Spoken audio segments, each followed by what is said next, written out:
പുത്തുമ്പലരി ഇപ്പോൾ ചർച്ച ചെയ്തുകൊണ്ടിരിക്കുന്നത് തിരുകേശ വിവാദമാണ്.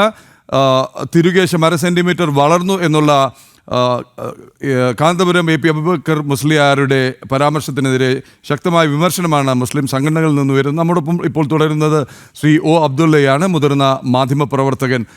അബ്ദുള്ള സാർ, അങ്ങ് രണ്ട് കാര്യങ്ങൾ സൂചിപ്പിച്ചു. ഒന്ന്, ഈ ഈ അങ്ങ് പറഞ്ഞു ഇത് തട്ടിപ്പാണ്, ഇത് അന്ധവിശ്വാസമാണ്, ഇങ്ങനെയൊരു സമ്പ്രദായമില്ല, ഇതിന് തെളിവില്ല എന്നുള്ളത്. പക്ഷേ ഇങ്ങനെയൊരു അന്ധവിശ്വാസം അതല്ലെങ്കിൽ അസത്യമായ ഒരു ക്ലെയിം കൊണ്ട് നടക്കുന്ന ഒരാളുടെ പിന്നിൽ അണിനിരക്കുന്ന വലിയ ജനക്കൂട്ടം, അദ്ദേഹത്തിന് ലഭിക്കുന്ന ഒരു അംഗീകാരം, ഈ ഭരണ സർക്കിളുകളിൽ അദ്ദേഹത്തിന് ലഭിക്കുന്ന സ്വീകാര്യത, ഇതൊക്കെ സൂചിപ്പിക്കുന്നത് എന്താണ് അബ്ദുള്ള സാർ? അതായത് രാഷ്ട്രീയ പാർട്ടികളാണ് വളരെ അധികം പുരോഗമനമൊക്കെ പ്രസംഗിക്കുമെങ്കിലും അവരുടെ നിക്ഷിപ്തമായ താല്പര്യങ്ങൾ, ആ താല്പര്യങ്ങളുടെ മുമ്പിൽ ഇവർക്ക് എന്ത് വിഡ്ഢിത്വം അവർ വിഴുങ്ങാൻ തയ്യാറാണ്. അല്ലെങ്കിൽ തൽക്കാലം ആ വിഡ്ഢിത്തത്തെ മറച്ചു വെക്കാനും മറച്ചു പിടിക്കാനും ഒന്നും അവർക്ക് യാതൊരു വൈമനസ്യമില്ല. ഇദ്ദേഹത്തിന്റെ കയ്യിൽ വോട്ടുണ്ട്, അങ്ങനെ അന്ധമായ ഇതാക്കുന്ന ഒരുപാട് അനുയായികളുണ്ട്. മുസ്ലിം സമുദായത്തിൽ അവരുടെ എണ്ണം നാൾക്കുനാൾ വർദ്ധിച്ചു വരിക. അപ്പൊ ഈ ആൾക്കാരെ ഒന്നായിട്ട് നമ്മളിപ്പോ പറയുന്നുണ്ട്, കുളം അടക്കി കച്ചവടം ചെയ്യാം, മീൻ വാങ്ങുന്നതിന് പകരം കുളം ഒന്നായിട്ട് കച്ചവടം ചെയ്യാൻ കിട്ടുക.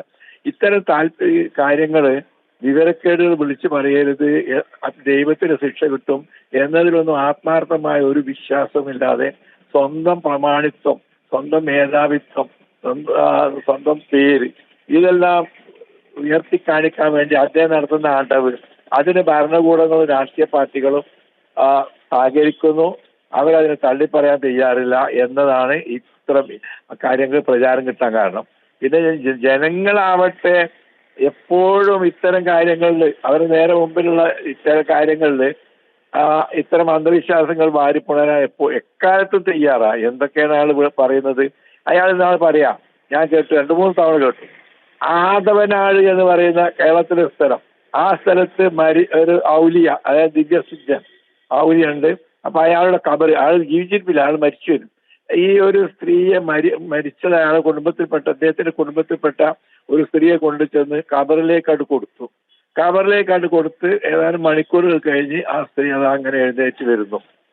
മരിച്ച ആളെ ജീവിപ്പിക്കാൻ കഴിയുമെന്ന് പറയുന്ന ആ കള്ളത്തിൽ, എന്നാ പിന്നെ എന്തുകൊണ്ട് ക്യാമറ കൊണ്ടുപോയില്ല? ഒരു 4 ചാനലുകാരെ വിവരം അറിയിച്ചില്ല. എന്നാൽ എന്തുമാത്രം പ്രചാരമാക്കി കിട്ടുമായിരുന്നു. ഇതിപ്പോ ഈ അടുത്തുകൂടി ഞാൻ കേട്ടിരുന്ന ഈ പ്രസംഗം, കബറിലുള്ള ആളെ വിളിച്ച് പ്രാർത്ഥിച്ചാൽ ഉത്തരം കിട്ടും. ഇതാണ് ഇവരും സുന്നികളും മറ്റൊരു നമ്മുടെ വിശ്വാസം. കബറിലുള്ള ആളെ വിളിക്കാനേ പറഞ്ഞ് അവർ കേൾക്കില്ല എന്ന് ആ പച്ചയെ പറഞ്ഞതാ. ഇന്നക്കലാ തുസ്മയിൽ മൗത്ത. ഞാൻ വെറും ഒരു മാധ്യമ പ്രവർത്തകൻ മാത്രമല്ല, ഞാൻ കോളേജിൽ ഇസ്ലാമികമായി ഇവിടുന്ന് പഠിച്ചതിന് പുറമെ വിദേശത്ത് പോയി പഠിച്ച ആളാണ്. ഞാൻ താടി നീട്ടിയിട്ട് ആളുകളുടെ ഇടയിൽ പണ്ഡിത വേഷം കാട്ടി നടക്കുന്നില്ല. കാരണം അവർക്ക് ചില ചൂഷണം നാട്യങ്ങളും ആയതുകൊണ്ടാണ്. ഇയാൾ പഠിച്ച എല്ലാ കിതാബും ഞാനും പഠിച്ചു, അറബി ഭാഷയിൽ. പുറമെ വിദേശത്ത് പോയി പഠിച്ചിട്ടുണ്ട്. എനിക്കിതെല്ലാം അറബി പറയാനും അറിയാം. ഞാൻ എൻ്റെ വലിപ്പം പറയല്ല, നമ്മൾ ഈ പറയുന്ന കാര്യങ്ങൾക്ക് വിശ്വാസം ഉണ്ടാകാൻ വേണ്ടി പറയാം. അപ്പൊ ഇതെല്ലാം ശുദ്ധ അസംബന്ധങ്ങളാണ്.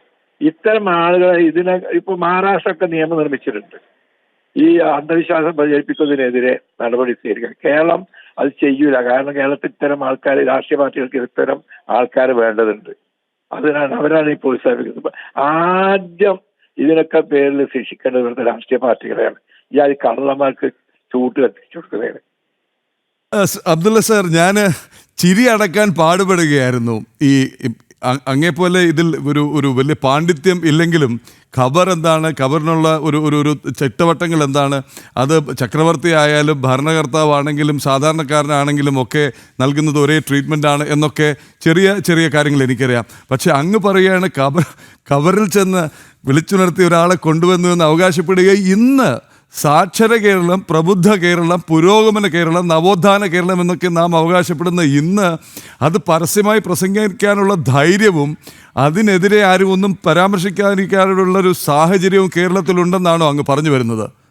അക്ഷരാർത്ഥത്തിൽ ഞെട്ടിയിട്ടാണ് ഞാൻ ചോദിക്കുന്നത് സാർ. തീർച്ചയായും. കാരണം അയാളെ വേറെ പല കാര്യത്തിൽ പറ്റുപൂതാനായിട്ട് ആ യമനി പ്രശ്നം, ആ നിമിഷപ്രിയ എന്ന് പറയുന്നത് ആ സ്ത്രീയെ മോചിപ്പിക്കുക. അപ്പോൾ ഞാൻ പറയാം, ഞാൻ വിദേശത്ത് പഠിച്ച ആളാണ്. എൻ്റെ കൂടെ യമൻകാരായ പലരും പഠിച്ചിട്ടുണ്ട്. ഞാൻ അവരുമായി ബന്ധപ്പെടാൻ കുറെ ശ്രമിച്ചിരുന്നു, പക്ഷെ നമ്പർ ലഭ്യമല്ലാത്തതുകൊണ്ടാണ് കഴിയാതിരുന്നത്. അങ്ങനെയാണെങ്കിൽ അവരുടെ പേരും ബന്ധമൊക്കെ എനിക്ക് ഇപ്പോഴും ഓർമ്മയുണ്ട്. അവരോട് ബന്ധപ്പെട്ട് ആ സ്ത്രീനൊന്ന് വിട്ടാക്കിക്കാൻ കഴിയുമെന്ന് ചോദിക്കാനൊക്കെ ഒരുപാട് ഉള്ളിലൂടെ ശ്രമിക്കാം. ഇയാളും അതുപോലെ കൂടെ പഠിച്ചതോ അല്ലെങ്കിൽ ബന്ധപ്പെട്ടതോ ആയ ചില ആൾക്കാരെ പിടിച്ചിട്ട് നമുക്ക് അതിനൊന്നും എന്തെങ്കിലും ചെയ്യാൻ കഴിയുമോ നോക്കുക എന്ന് പറഞ്ഞപ്പോൾ മറ്റേയാളും ഒന്ന് സമ്മതിച്ചു. അപ്പോഴേക്ക് ഇയാളങ്ങോട്ട് മോചിപ്പിച്ചു എന്ന് പറഞ്ഞിട്ട് അങ്ങോട്ട് വാർത്ത സൃഷ്ടിച്ചു. കാരണം ഇയാള് എവിടെ വിദേശത്ത് എപ്പം പോയി വരികയാണെങ്കിൽ എന്തെങ്കിലും നല്ല പെന്നോ നല്ല ഷർട്ടിന്റെ പത്രക്കാർക്ക് കൊടുക്കും. ഞാൻ മാധ്യമ പത്രത്തിന്റെ എഡിറ്ററായിരുന്നു. അന്ന് ഞങ്ങൾ പ്രധാനമായ വിലക്ക് ആരെങ്കിലും സമ്മാനങ്ങൾ തന്നാൽ വാങ്ങരുത് എന്നാണ്. ഇവരൊക്കെ ഈ ആൾക്കാർ അവരുടെ ഇതെല്ലാം തന്നെ ഇതിൽ പിന്നെ സ്വീകാര്യയോഗ്യമാക്കാനും അവർക്ക് പബ്ലിസിറ്റി കിട്ടാൻ വേണ്ടിയും ഇത്തരത്തിലുള്ള ആൾക്കാരെ പത്രക്കാരെ കയ്യിലെടുക്കും. അവരെ എന്താ പറയാ പാരിതോഷികം നൽകും. അങ്ങനെയൊക്കെ കൂടി ഒരു കൃത്രിമമായി ഉണ്ടാക്കിയ ഒരു പരിവേഷമാണ് ഇയാള്. സാധാരണ ഒരു മുസ്ലിയാരിൽ കവിഞ്ഞ ഒരു കഴിവാക്കില്ല.